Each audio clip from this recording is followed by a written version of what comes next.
So, you want to know why this region is called the Field of Blood? The old man peered over in astonishment from his seat in the shadow of his stone hut. He smiled mischievously as he continued. You're probably not from here. If you were, you would not have asked such a question.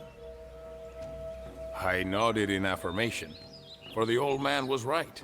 I was a merchant from the south. It is the first time that my path has led to Cusco, the heart of the Inca Empire, I explained. You are fortunate that you have chosen to rest in my village, my young and illiterate friend, the old man told me, rising and pointing to the entrance of his dwelling. You must know that I am the most renowned storyteller in the entire valley.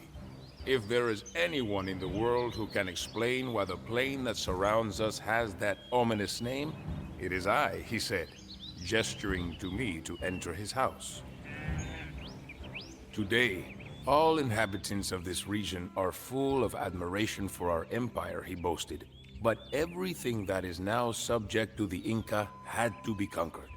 Who knows? If not for Viracocha Inca, we all might still be simple farmers like I am. During the years before his reign, many nearby tribes were periodically conquered, but no garrisons or Inca officials were placed among them.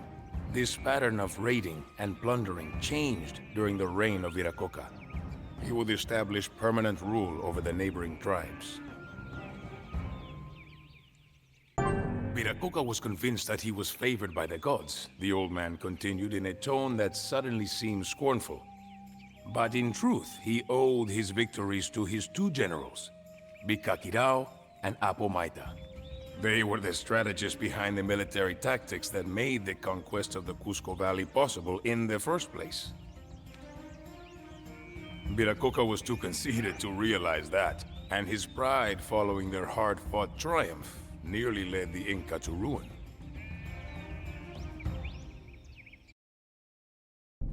When the old man had begun his story, the hut had been flooded by sunlight. The golden disk had long since sunk below the horizon, and the light of the embers dancing around in the darkness only faintly illuminated his wrinkled face. He refilled his clay mug, and then continued the story. Viracocha believed that his reign was sacred and that he was protected by divine providence. However, the gods had turned away from him towards a new favorite, a wild young warlord named Anku Hualak. He hailed from the Chanca tribes and had recruited more than 40,000 warriors, with whom he marched on Cusco. The inhabitants were sure that their beloved ruler would remain strong and drive out the invaders. Sadly, Viracocha had grown old, and fear had infected his heart. Together with Urku, his favorite son, he fled, abandoning his people to their fate. Not all of Viracocha's sons were as cowardly as their father. Kusi Yupanqui refused to follow his aged father, and instead took command of the defense. Full of confidence, he announced that he would defeat the Chanca army.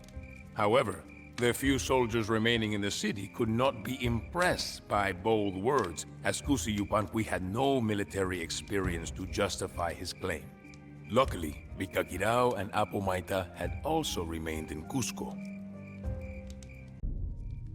I was captivated by the words of the old man. When he had finished, I exclaimed, "So that is why this area is called Yahuapampa, the Field of Blood." His eyes sparkled. Yes, the ground on which my hut stands today was watered by the blood of the Chanca.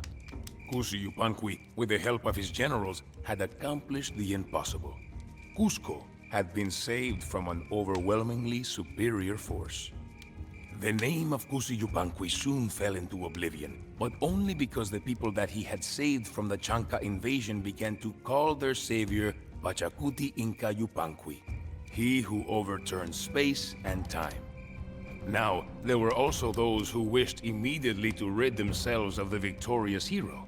His own family, driven by jealousy, began to conspire against him. The moon had risen, but sleep was far from my mind. I hung on the words of the old man who did not seem the least bit tired. It was as if the more he talked about Pachacuti, the livelier he became.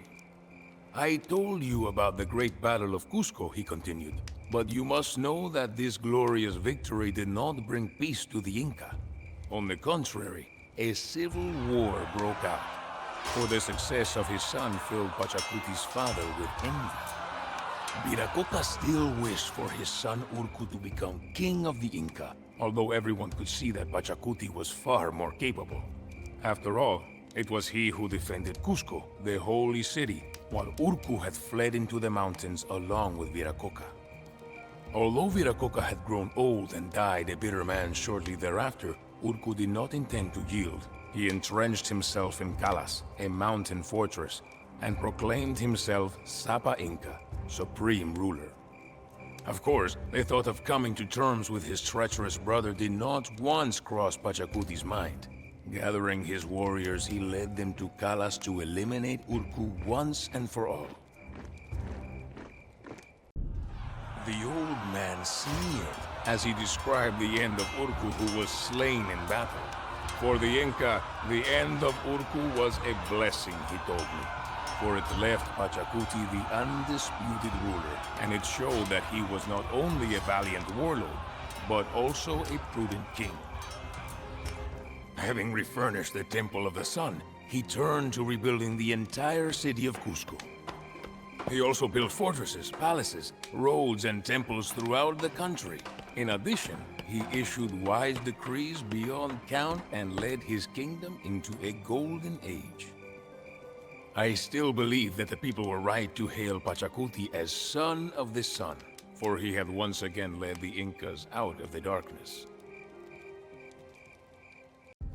The stories of Pachacuti and his followers fascinated me, so it filled me with joy when my host laid down his mug and continued. Clearly, his story was far from over. Pachacuti knew that the Inca would never live in peace if their greatest rivals, the Chanca, remained powerful. In any case, he had a score to settle with Ancuhualac, who had nearly succeeded in conquering Cusco.